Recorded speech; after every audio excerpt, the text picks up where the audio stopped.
city doesn't hide monsters, it just makes it harder for them to be seen. It puts them in suits, in familiar faces, and people across the street, or even the voice on the other end of the phone. Out in the wilderness, at least you know something's wrong when the trail disappears. Out here, everything looks normal until it isn't. Tonight on Dead Air Radio, we're telling 3 stories from people that found out the hard way that the most dangerous thing isn't what's lurking in the dark, it's what's standing in the light. I deserve the divorce, but no one deserves what happens to me at 3 a.m. Alimony bleeds me dry every paycheck, but that's nothing compared to what I have to do each night. Last week I came home to an intruder in my crappy studio apartment. He sat on the edge of my sagging Murphy bed, strangely out of place with his tailored suit and briefcase. His hawkish face was overshadowed by all black eyes, staring at me behind silver spectacles. "Don't be alarmed, Mr. Hinkle. I am." His name came out like a guttural coughing fit. "But you may call me G. I'm here to discuss a settlement." I wanted to run from the intruder, but the name, I actually knew it. "You're the one that sent me a letter a few weeks back, the big wax seal? You're a lawyer?" He nodded. "Sorry, I read Temporal Tribunal and thought it was a prank." "Afraid not. If she wants more money, I've got nothing else." G laughed, a wheezing, sickly laugh. "I'm not here to collect your money. I'm here to collect time." "Time?" "The Temporal Tribunal collects stolen, wasted time and restores it to the rightful owner," G said. "My, how you robbed your wife of her formative years." I hung my head.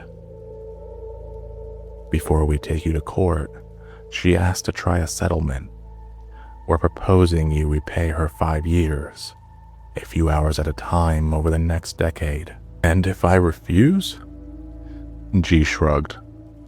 "The tribunal despises adulterers. You'd probably owe double." I was going to wake up. This was a booze-fueled nightmare. "Deal." G licked his pale lips. "Shake on it." He held out his hand.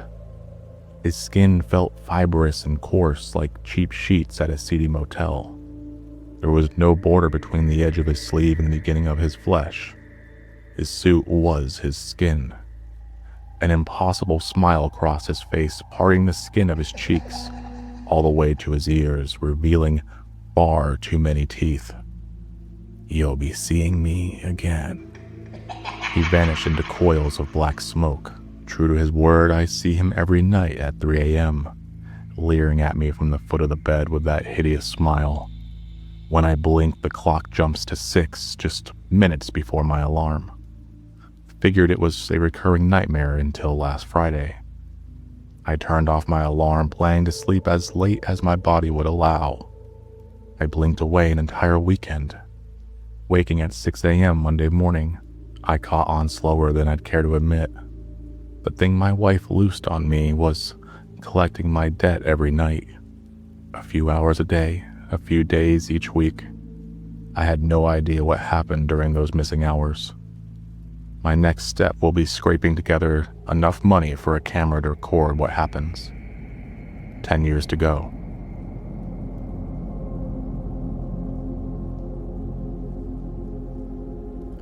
I'm the chef that cooks death row inmates their last meal. My secret ingredient came back to bite me. The botched execution of Norton Carraway, the most prolific serial killer you've never heard of, should have made national headlines for weeks, but Carraway was so much more than your average garden variety killer, and the factors that made his case so special also made it embarrassing for powerful people with means to make unsightly stories go away. That meant in the hours that followed, I had very little information to go on. Just the details. I'd seen firsthand in the witness gallery, and the gnawing feeling it was all my fault. I paced until I thought I'd wear a hole in my apartment floor, replaying the events in the hopes that some logical explanation would let me off the hook. Guards led Carraway into the chamber, scalp shaved bald. They restrained him in the electric chair, the method he had fought in court to have over lethal injection. When the executioner threw the lever, Caraway convulsed.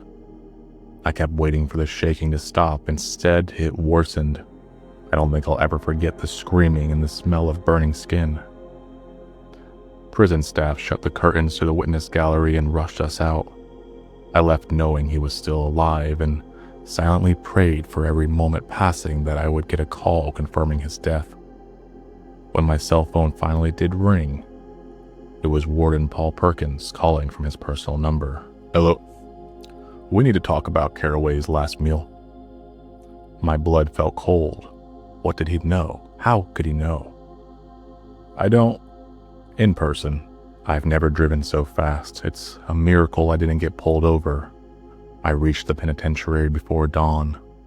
The place looks like an old high school wrapped up in barbed wire. An uneasy silence filled the long, sterile corridors, and the guards I asked looked twitchy and unnerved. The whole prison seemed to be on its feet waiting for something. The warden greeted me in his modest office, all bookshelves and filing cabinets, with a small window overlooking the plains. "It's been a long night."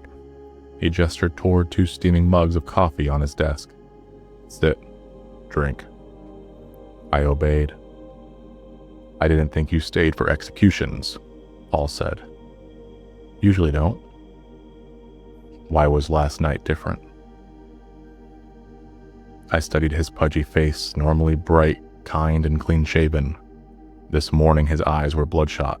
"A victim approached me," I said. "Give him a grain of truth.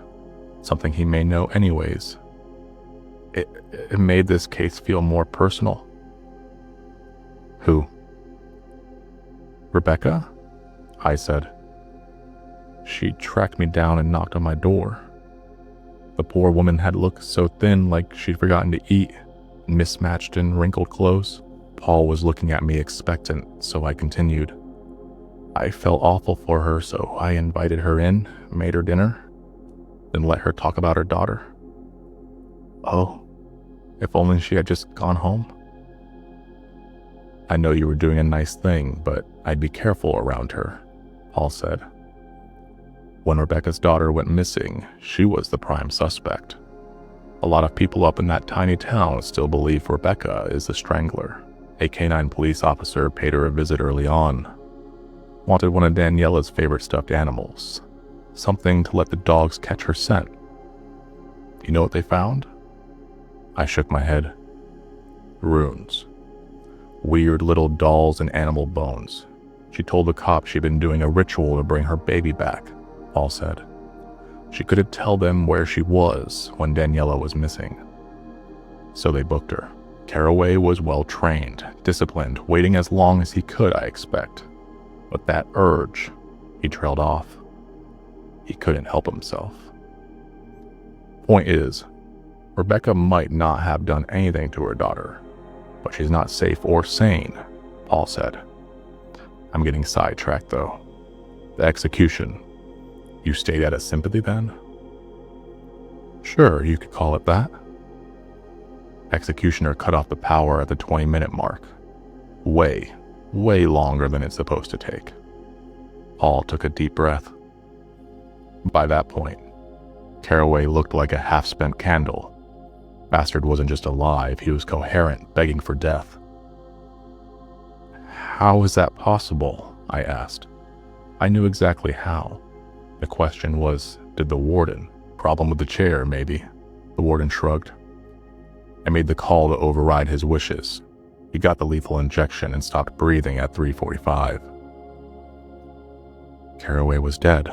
I relaxed a little in my chair, but tried not to show a change in my posture. "Why did you get this job?" Paul asked. The shift in questioning caught me off guard. Honestly, I picked a terrible time to be a chef. Restaurants were going under right and left. Any halfway decent owner wanted a chef with serious culinary experience. Sleazy ones wanted to get me on the server staff so they could see my ass in one of those tiny uniform skirts. You were my only option. Cooking last meals for death row inmates has its perks, Paul said. No bad reviews to worry about. No repeat customers either. But that was 3 years ago. You've got your degree now. Anyone would have hired you. The challenge, I said. You're cooking someone's last meal. You only get one of those. You didn't ever like to mess with them? The prisoners? You ever mess with their food? He knew. He saw it in my eyes. What's going on? Engineer took a look at the chair. Nothing wrong with it. So after Caraway's heart stopped, I ordered an autopsy.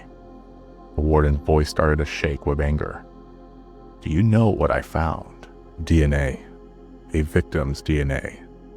Daniela's blood mixed in with the food in Caraway's stomach and intestines. My face felt prickly.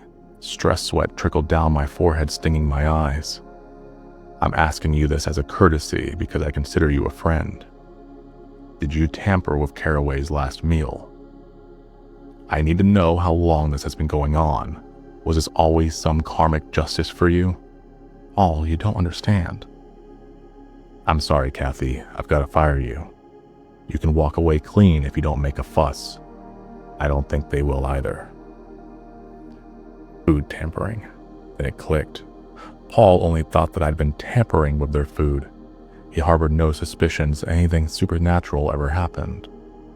He didn't know what I'd done. The ritual that evil woman had convinced me to play a part in. I thought back to Rebecca and the vial she had given me along with a tattered recipe card. Execution is too good for him, she'd said. Feed Caraway this, and he will never know peace. A blaring siren from the distant watchtower answered my second question. Prisoner escape. The warden muttered under his breath. He reached for his phone before it was halfway from its cradle to his ear. A corrections officer barged into the room, panting. What's happened? Are you all right? Paul gestured to the front of his uniform soaked in blood. It's not mine. Then whose? Who's down? Coroner. The warden had gotten halfway to his feet when he froze. Wait. Then who's missing? Caraway. My breath caught in my throat. Caraway's body is gone. Autopsy report too. Someone must have broken in and dragged it off. The corrections officers didn't catch them. Little did they know there wasn't a them to catch. A member of the riot team made raving claims, said he'd fired dozens of rounds into the charred, disemboweled corpse of Norton Caraway. He just kept coming, howling in pain the whole time. Staff buried an empty box in the prison cemetery and pretended the night had never happened. Theories of witchcraft or an undead man fighting his way out of the penitentiary never crossed anyone's mind. If everyone was willing to forget, perhaps I could too.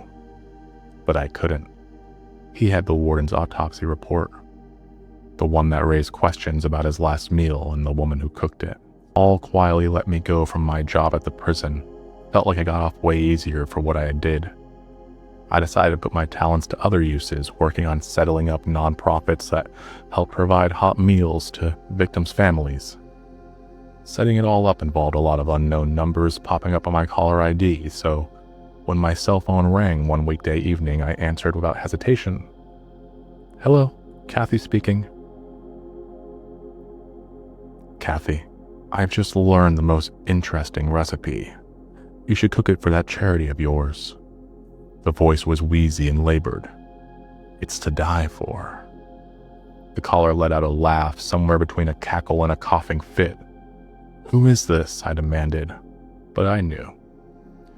Rebecca told me everything I needed to know. In the end, told me how to reverse what you did to me, Caraway said. The bullets weren't the worst of it. Lying in that chair, being paralyzed while they cut me open to dig around in my guts. I felt everything. I still feel everything. The pain is constant, but you can take that pain away, Caraway rasped. I'd be honored, Kathy, if you'd have me over for dinner. My phone buzzed with a text message notification. A new image, bony fingers wrapped in disfigured skin, pinching the edges of a recipe card. Dinner for two? I read aloud. The witch could only push around pain and suffering from one person to the next. Daniela to me, and now me to you, Caraway said. Follow those instructions and you'll have a proper last meal for me." "And for me?" I asked. "You'll take on my suffering. Every pinprick of pain I've felt since I ate that cursed dinner you served me." "If I refuse?" "I can't force you to cook or eat, but I can certainly persuade you. Watch. Give me a ring when you've seen enough." The call ended. I know what I have to do to stop him. I know I'm the only one who can, but I'm scared of what it means to take on that pain myself. Every time I think I'm strong enough, I think back to those screams of agony from the witness gallery and the smell of burning flesh. Maybe justice can wait a little longer.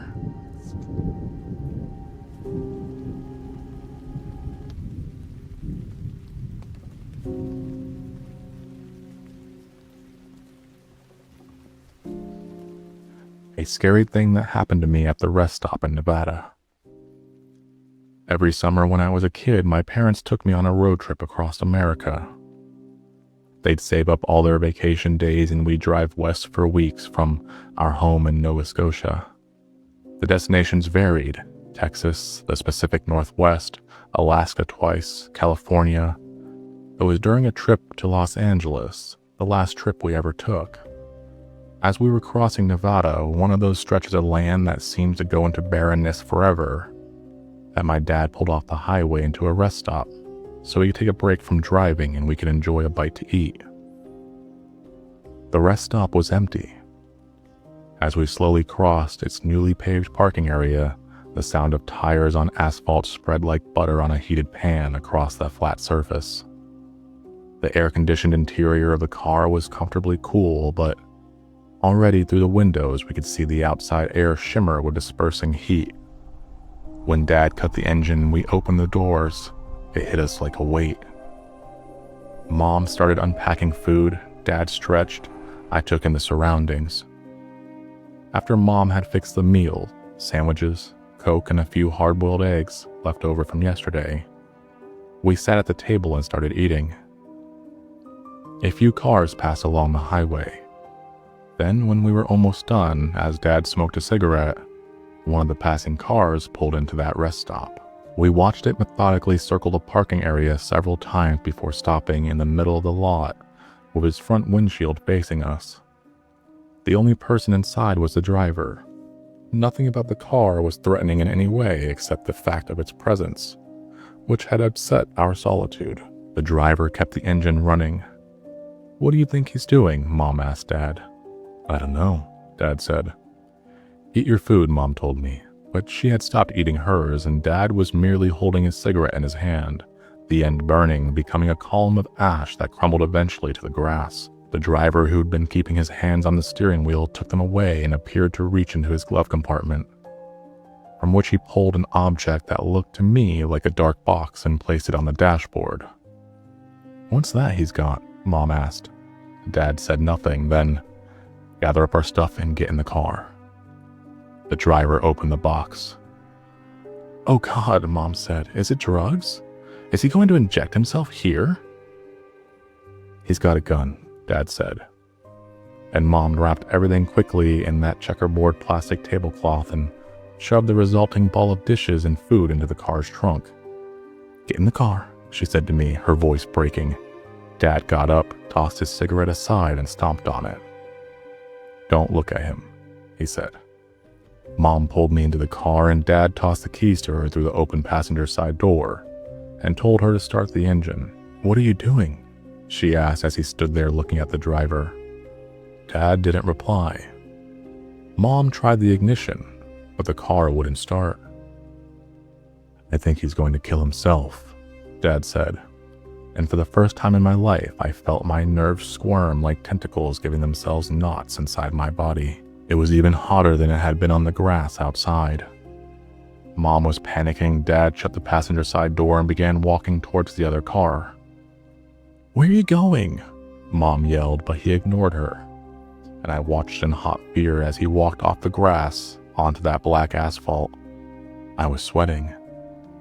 Dad reached the other car and knocked on the glass. The driver lowered the passenger side window and Dad said something. Then the driver said something and then Dad looked at us. His eyes, even at such a distance, sinking visibly into a depth many times greater than that of his head. And he opened the car door and got in, taking a seat beside the driver. Mom, who still hadn't gotten the car started, was repeating, "What's he doing? What the hell is he doing?" And sweat slid down my face, my back, down my thighs into the grooves of the rubber mat on the car floor. Dad talked to the driver. The driver talked to Dad. Dad talked to the driver. The driver talked to Dad. Mom punched the car horn again and again. And in the other car, in the back seat behind both Dad and the driver, a third figure appeared. It hadn't been there before. I knew it hadn't. When the car had pulled off the highway, the only person in it had been that driver. Now the third figure, whose eyes shone crimson, reached its arms around the side of both front seats. Arms ending in claws, inhumanly large, with long and slender fingers that concluded in dense talons. And the talons closed around Dad's head and the driver's head. And it pushed their heads together, pushed them both, one into the other, so that Dad's body subsumed the driver's. Where before there had been Dad and the driver, now there was only Dad in the driver's seat, reaching into the box on the dash, pulling out a gun. The driver's side door opened. Dad got out and began walking towards us, his face a shifting contortion of smiles, laughter, tears, anger and madness, uncertainty, his movements jerky and uncoordinated. I remembered playing a fighting game once where a glitch caused both controllers to control the same character.